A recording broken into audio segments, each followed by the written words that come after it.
Hey, Bright Lights, welcome back to the Space Doctor series on the Architecting channel. My name is Angela. I'm an architect, researcher, and feng shui practitioner. And I make it my mission to educate everyone, not just design professionals, on how our environment impacts our well-being, aka salutogenesis. We do this using a card deck I developed that breaks things into two parts: foundational concepts, the things that create wellness or dis-ease, and salutogenesis itself, which I talk about in terms of 5 core theories that my research has suggested encompass what we need to be thinking about. I've also associated each of these theories with one of the elements in feng shui, and so we will talk about every week a little bit more about how that element informs what we're talking about as well. So every single week, I set an intention that the cards are going to be the concepts we need to learn this week, work with this week, ask a little bit more questions about. I draw a card from each part of the deck and I talk about them together. So sometimes you'll see we get a card a lot, and I think that just means we need to really be working with that concept. This week, the card that I drew from the foundational concepts part of the deck is oxytocin and HPA. Now, this is a phenomenon that a lot of people don't realize goes on. We've heard of the stress response. We know that when we are stressed out, that adrenaline and cortisol enters our system. But what you might not know is that there is a whole axis that is at play called the hypothalamic pituitary adrenal axis, HPA for short, and it is a neuroendocrine pathway that regulates our response to stress. Now, that is a whole complicated process, but what you really want to take away from this is the fact that if we want something that is going to blunt that process at every step along the way, it is oxytocin. So oxytocin buffers these processes, and the two things are mutually regulating. So you can see on the card, we have this represented by a walk, don't walk sign. And in this case, it's a stress, don't stress sign. So the two things can't both be on at the same time. So that means if your stress level is higher, your oxytocin level is lower, but it also means the opposite is true. So makes me want to ask, as an architect and a researcher, what can we do through design that's going to help raise the oxytocin level? And why is that so important? Well, that's because oxytocin production can be stimulated through our senses. And when it is, it decreases stress, anxiety. It also can lower your pain levels. Who doesn't want that? It can have what's called an instaurative effect as well. So you might have heard of restorative.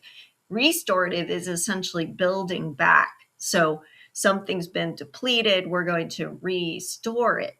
Instaurative, though, that's even better because it just means we're not depleted, but we're going to add some more goodies to the pile.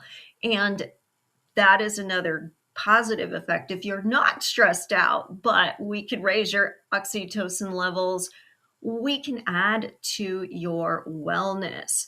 So that's why this is so important. And one thing that we know through research by Unvas Moberg et al. Is that natural areas that are perceived as safe, calm, familiar, even attractive to humans stimulate oxytocin release. And that's what we want. That's the good stuff. And because we know this is true for natural environments, which as human beings we evolved to resonate, it means it can be true in environments that we create as well. That's what I love about the companion card that I drew, which is calming cues. Now, calming cues comes from the relaxation response aspect. Relaxation response is associated with the water element in feng shui, and water is associated with calm, with flow, with healing, and with our emotional state, which I think is really interesting because oftentimes when we think about oxytocin, we know it's very tied to our emotional state. When we feel joy, when we feel gratitude, when we feel happiness, that's when our body will be encouraged to make oxytocin. Calming cues rely on something called neuroception, and that is the unconscious scanning that we do as human beings using all of our senses that determines our state of calm or vigilance. Now, what's interesting about neuroception is that it picks up millions of bits of sensory information every second. And our reaction to something we feel is either calm and safe or threatening happens in nanoseconds before we are ever consciously aware of it. So there's a lot of things that might be stressful in our environment that consciously we could look at and be like, that doesn't seem like a big deal. Why would that be stressful? That's because you're thinking about it. Your body doesn't think, it reacts, and it reacts before your mind can think. And that is what is important.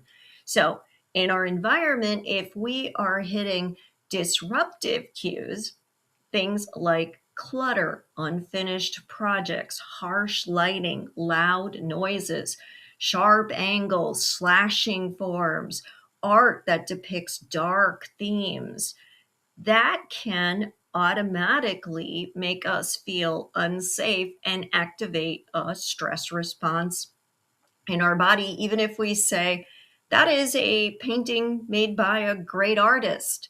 And I can appreciate all the things that make it great art. It's not great art for your nervous system. And that's what you need to pay attention to. And of course, feng shui supports all of these things. Clutter and unfinished projects drain your energy.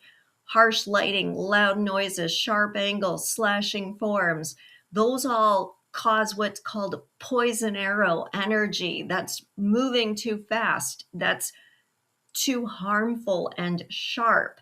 So it definitely is something to think about, whether you're looking at it from the feng shui point of view or from the neuroscience point of view. But the other thing I wanted to point out is that neuroception also can trigger a stress response when we're in an environment that feels unpredictable or overstimulating. And we can deal with unpredictability in design by allowing more transparency, by allowing spaces where you can see your destination from multiple vantage points, by having a sense of mastery and control over where you're going and why you would go there, being able to see in a vista. We can also control it in terms of activities that happen, in terms of how loud or quiet a space is. And that also leads into how stimulating the space is. So if there's a lot of visual clutter, or it's a very active, noisy space, or it's a space that is going to have a lot of things like alarms going off or bells ringing that could be startling. Those are the things we want to pay attention to. Really bright lights, flashing lights, things like that.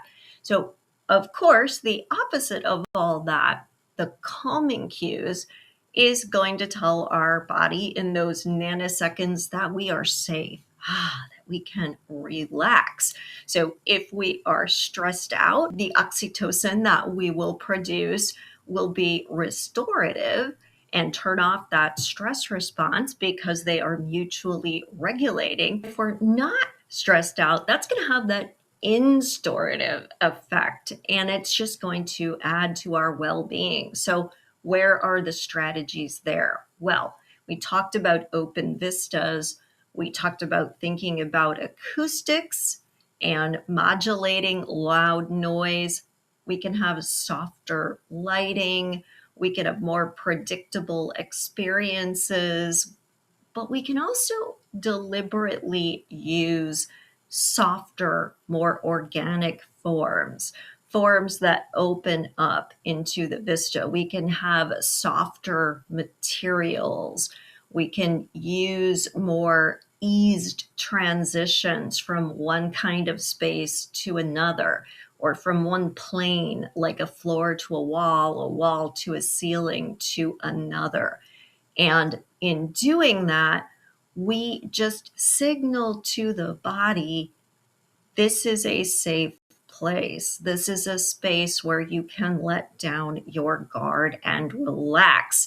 And that is the lesson today on how oxytocin and the HPA axis research can inform strategies to build oxytocin preventatively, and the role that design choices that are supported by feng shui can also play. I also want to mention that the relaxation response is associated with the water element, which means it is in Gua 1 of the Bagua. So you might want to take a look this week at spaces at your home or your work, even your car, that are in that Gua 1. And is there anything there that is not providing calming cues for you? And if so, try some of these techniques.